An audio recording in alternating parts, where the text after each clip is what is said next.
Hi, I'm Anquinette Crosby coming to you from east of the Potomac on the banks of the vibrant Anacostia neighborhood. It's a place filled with history, like Cedar Hill, the home of Frederick Douglass. And it's also a growing arts community with spaces like the Arc and the Anacostia Cultural Center. Visually interesting is the big chair and the sculpture Journey Anacostia. We'll be back in a moment with story number 1, but first, welcome to Artico, art in your community.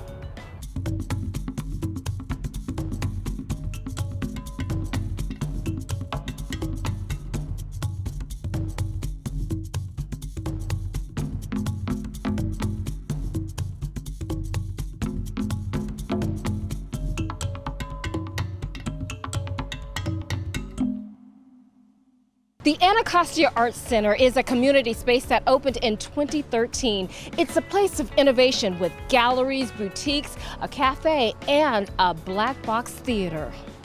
The Anacostia Art Center hosts theater events, music performances, we have retail space, and we have a cafe.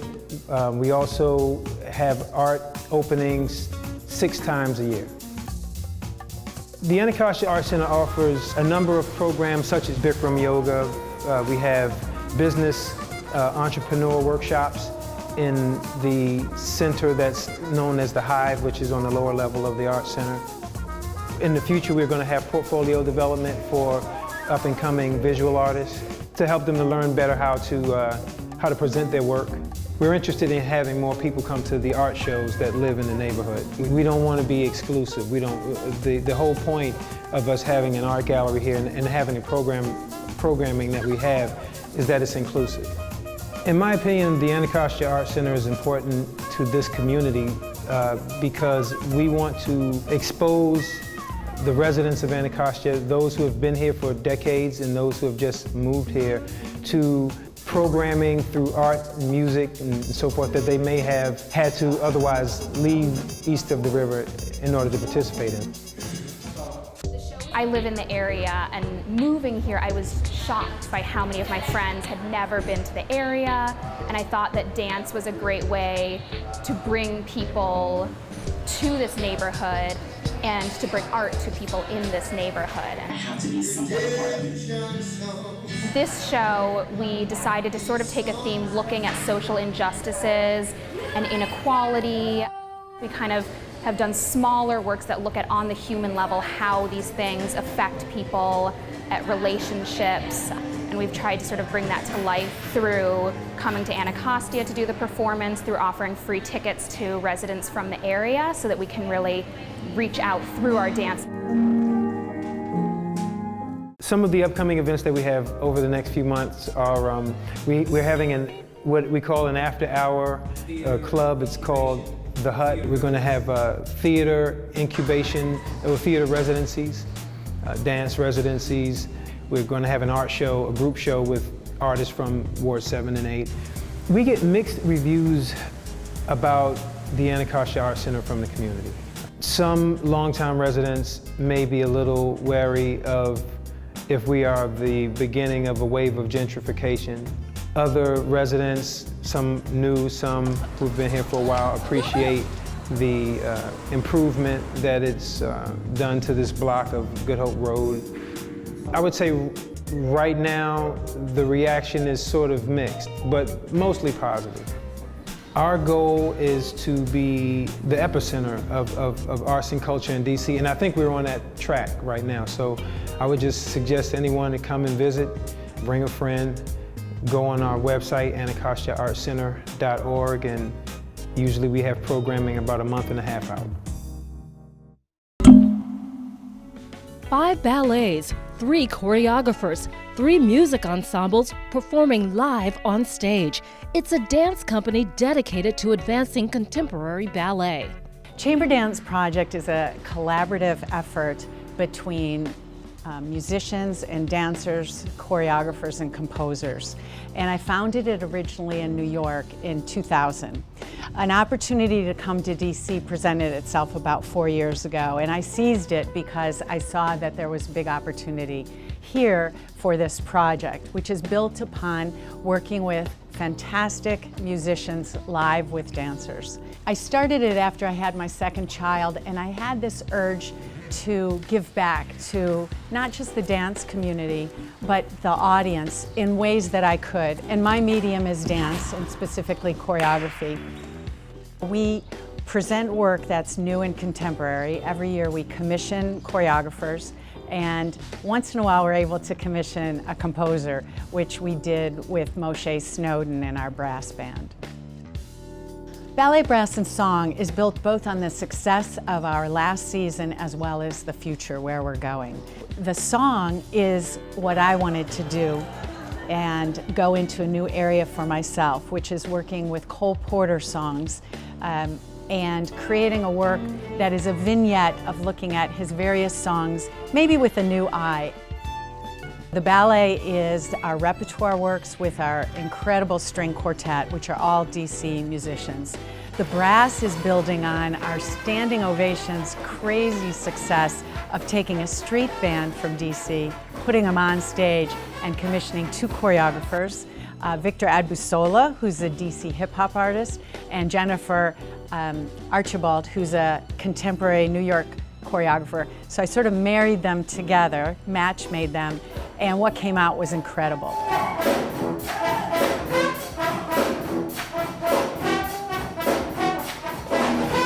I think you have your preconceptions about coming to working with a ballet group as a hip-hop dancer, but it was a lot of fun. Everyone jumped like right into it. Even if it was out of their element or style, they put their heart into it, and they worked through stuff, and they worked through movement and staying more grounded. So it was a lot of fun, and they were open to a lot of things, which made the process very easy for me.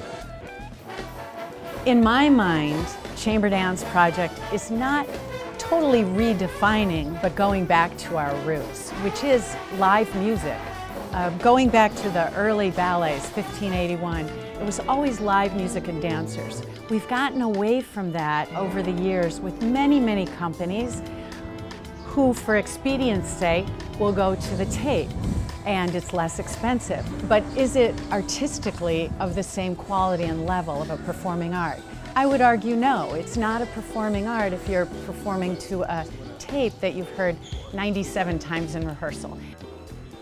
I made that commitment to try to engage all of my beliefs and values artistically and personally in this, and I hope it's a legacy that goes on long beyond me, because I believe it belongs in the world. That commitment to live music, to collaboration, to the intimacy of the experience. My hope is if we can make people laugh and cry and smile and everything in between, and touch them in a place that goes beyond words, then we've succeeded. The sculpture behind me, called Journey Anacostia, is right around the corner from the Anacostia Art Center. It was created by DC-based sculptor Wilfredo Vallardes and is meant to, quote, reflect the diverse history and heritage of the Anacostia community. What a pretty mural behind me, and it really sparkles in the sunlight. What a lovely day to be out in the sun. And if you can listen to music at the same time, well, hey, that's all the better. Our next story has that dream combination, an idyllic location and a melodic soundtrack. Jazz in the Garden at the National Gallery of Art is actually a really fun and wonderful summer program we have. Jazz in the Garden has been happening for 17 years, and from time to time it would be Memorial Day to Labor Day, you know, different every year, but this year it starts May 19th, Friday, May 19th, and the last concert is August 25th. It's a very popular free event, and so on average we have about 13,000 people a night. It's located between 7th and 9th Streets on Madison Drive and Constitution on the National Mall, and Jazz in the Garden happens in the Sculpture Garden around a beautiful fountain with a pavilion cafe and many, many green spaces for people to throw out picnic blankets and enjoy the sounds of the evening. Jazz in the Garden is really eclectic. We call it eclectic music and eclectic jazz. For example, Matuto tonight is Brazilian bluegrass. We have Juanita Williams, who's a blues jazz singer. We have Incendio, which is Latin rock fusion. We have a jazz go-go, so it really does span the spectrum of what is considered jazz, rock, fusion, world music.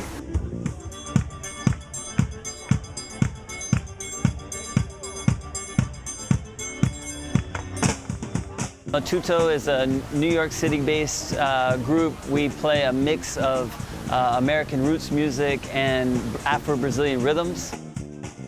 We are the pioneers of Brazilian bluegrass. We are the first and only, and that has its challenges, but the one distinct advantage is that if you Google Brazilian bluegrass, we are the only thing that comes up. We're so excited to be here at the National Gallery of Art. I mean, I can't think of a more beautiful location to share our music. Our music is like lively, upbeat, cross-cultural, family-friendly music, so with lots of jazz influences. So I just can't think of a better place. It seems like a perfect venue, a perfect fit. The concerts are approximately 3 hours with an intermission in the middle, and there's a lot of dancing and a lot of singing along, a lot of clapping. We have a great MC, and he kind of guides the concert along, and there's time with the musicians during the intermission and afterwards. You want to get here early. The concerts start at 5 o'clock. So if you need to spread out with your picnic blanket and your picnic and your friends, you want to get here before 5 o'clock. We do have a lovely pavilion cafe with beverages, pizza, grill, snacks, all kinds of things, but you can bring your own picnic. But you definitely want to get here early. What we'd love for people to know is that the National Gallery of Art Sculpture Garden is an oasis in the middle of the city. They're at a museum. 19 sculptures surround them as they're enjoying jazz. We also have 2 incredible buildings with 150,000 works of art that are open 363 days a year. To learn more about Jazz in the Garden, it's very simple. Go to nga.gov. For 50 years, the Ebony Fashion Fair, founded by Eunice Johnson, the entrepreneur and wife of Ebony magazine founder John Johnson, brought global fashion to African-American audiences. In fact, during the 70s and 80s, Eunice Johnson was the leading buyer of couture in the world. The Ebony Fashion Fair boosted the careers of black designers like Stephen Burrows and Patrick Kelly. It turned American models like Pat Cleveland into international stars. The George Washington University Textile Museum has an exhibit honoring these accomplishments. It's called Inspiring Beauty, 50 Years of Ebony Fashion Fair. Inspiring Beauty 50 Years of Ebony Fashion Fair was organized by the Chicago History Museum in conjunction with Johnson Publishing Company. The curator of the show, Joy Bivens, decided to put the show on the road. This exhibit has approximately 40 ensembles from the 50-year history of Ebony Fashion Fair.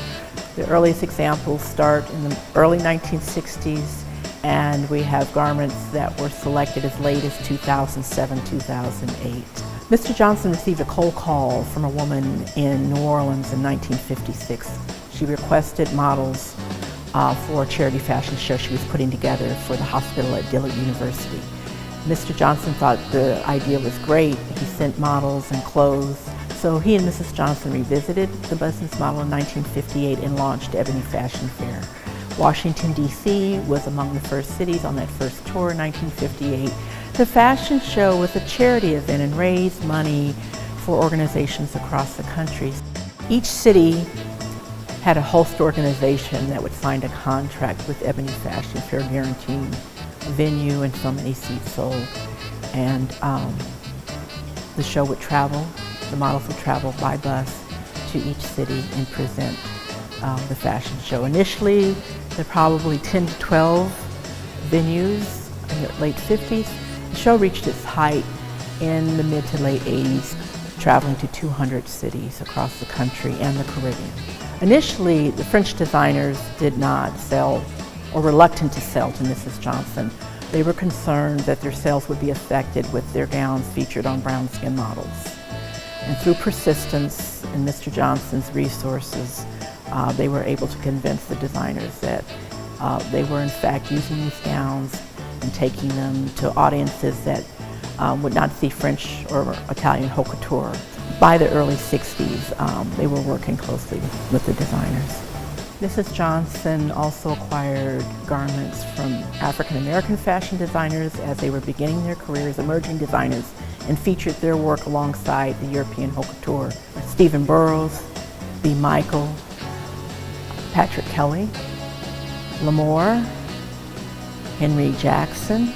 Those are designers featured in the exhibition here. For many black designers, they credit Mrs. Johnson for validating their careers and giving them the jump start they needed. The Ebony Fashion Fair fashion show was the first to introduce black models to the runway, and among the first to introduce plus-size models to the runway, along with live music and skits. Many careers were launched: models, commentators, musicians, press photographers, hairstylists, etc. The list goes on and on. The show ended in 2008, 2009. It just wasn't financially feasible to continue the show. Also, some of the novelty of the show didn't have the same cachet as it did in the 1970s and the 1980s. Many pieces in the exhibition that are special orders, so you will not find that garment anywhere else. Our Timothy Grave piece, the Vivienne Westwood dress. My favorites are the Bill Blass day suit, as well as the Givenchy gown that was designed by Alexander McQueen. One of the pieces that really stands out for our audiences is the Hane Mori kimono gown with gold leaf applied to a silk backing and chinchilla cuffs. The Ebony Fashion Fair projected an image of glamour and success and paralleled what a reader would read in Ebony magazine. As Pat Cleveland says, our life wasn't all about struggle. It was nice to go out to a nice event and dress up and present your best face. It was the event to go to. I have a friend from Natchez, Mississippi, and he said, you went to Ebony Fashion Fair and you went to Alvin Ailey every year. Those were your two major cultural events. It had a major impact on how African American women saw themselves or see themselves today. Women were encouraged to experiment with colors and designs that they hadn't done in the past. Wear yellow, wear orange, wear red, and feel comfortable in it. Very positive impact on black self-esteem and a self-aesthetic. How do I want to present myself to the world? A chair is still a chair, even though no one is sitting there. I think I'll write a song about it. Oh yeah, somebody already did. Well, that giant chair behind me is one of the iconic landmarks of Anacostia. It sits at the intersection of Martin Luther King Avenue and B Street's southeast. Once an advertisement for a furniture store back in the 60s, it is now a community landmark. Another landmark that's familiar to most of us is the National Mall. Just about this time of year, it fills with eager crowds visiting the Smithsonian Folklife Festival. This year, the festival spotlights the circus arts and what the now defunct Ringling Brothers and Barnum Bailey Circus used to call the greatest show on earth. Under the big top, visitors will see performances by the Universal Circus and Circus Juventus. They can also interact with circus masters to learn disciplines like acrobatics, aerials, and clowning. The first circus was in the 1700s in Philadelphia, and George Washington attended them. Those circus arts are everything from juggling to clowning, aerial acrobatics. It covers a wide range of activities that have deep roots in communities really around the world. Circus has evolved and changed in more ways than we can imagine. Everything from costumes to lighting to the type of rigging that people have used. I think what has pushed it really has been people's imaginations. It's very much a responsive, living, breathing, organic art form. So you have this amazing range of people who do circus arts.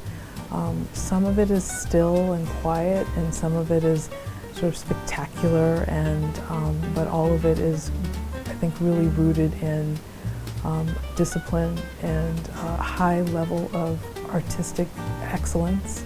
One of the things that I've noticed about Cirque du Soleil shows, it's the theatricality of it, but it's really about their ability to tell a good story. And I think that in the future, circuses will do more of that.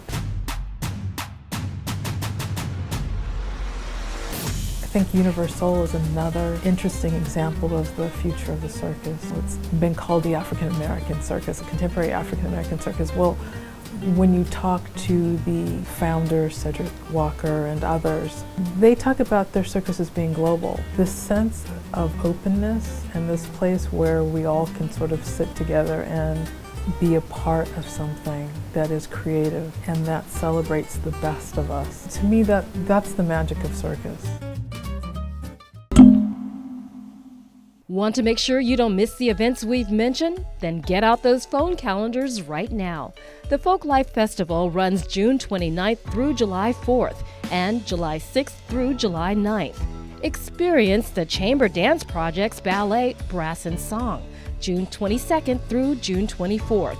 You can check it out at the Sidney Harmon Hall in downtown D.C. The Inspiring Beauty 50 Years of Ebony Fashion Fair exhibit will be around for your viewing pleasure until July 24th. That's at the George Washington University Museum, the Textile Museum. And Universal Circus runs June 22nd through July 23rd at FedEx Field.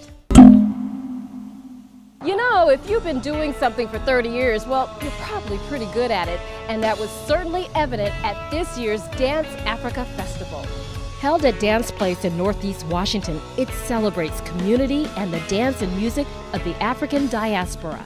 This is our 30th anniversary of the festival. And what's so unique about the festival is that every city it goes to, it is built within that city. So it's not a touring company that goes from city to city.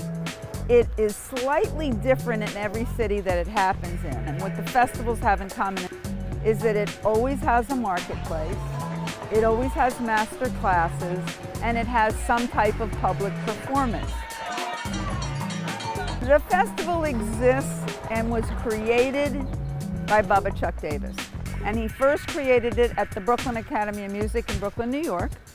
And he got this idea, why not have a major festival that celebrates African heritage, African dancing and drumming, and African culture through the marketplace.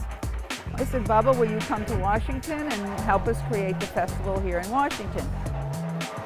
There was a natural transition to have the festival in DC. It's grown in the numbers of vendors, it's grown in the number of companies.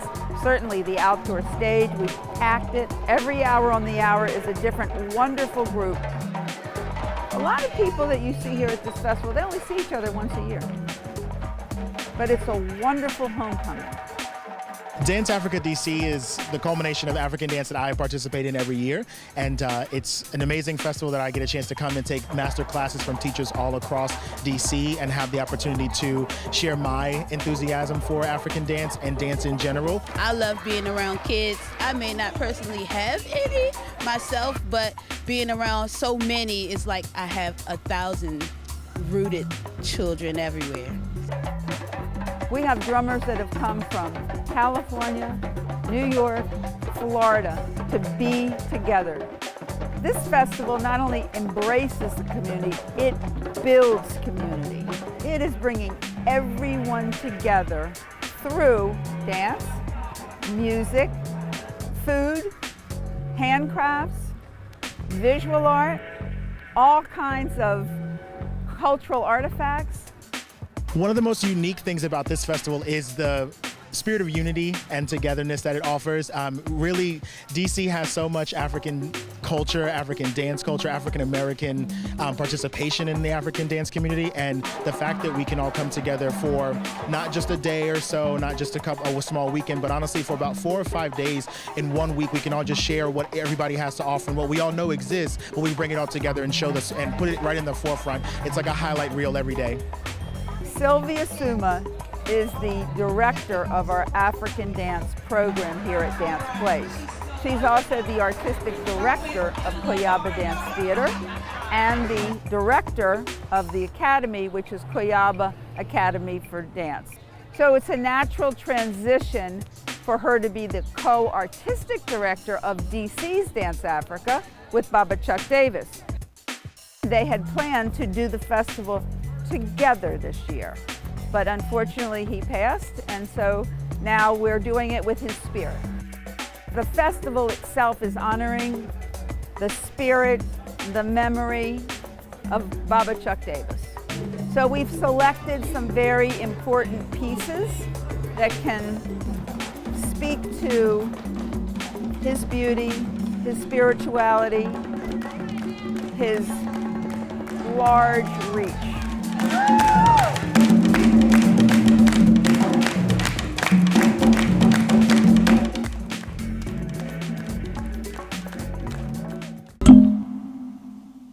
That looks like so much fun. Well, that's going to do it for our show today. But before we go, as always, here's a Did You Know? Did you know the name Anacostia is the Latinization of Nacochank? The Nacochank Indians were the primary residents of the Anacostia River's eastern shore. They prospered as farmers, hunters, and traders. But by the 1670s, English settlers had driven them from the region. Well, now you know. Thanks for joining me for this edition of Artico. I'm Anquinette Crosby, and until next time, always remember to follow your art.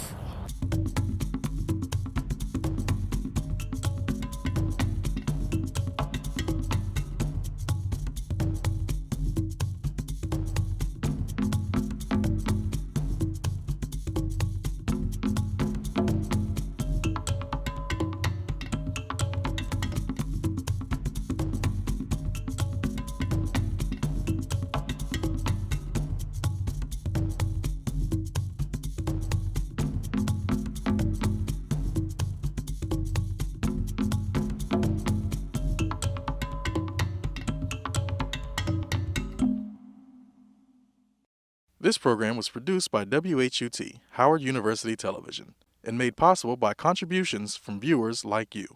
Thank you.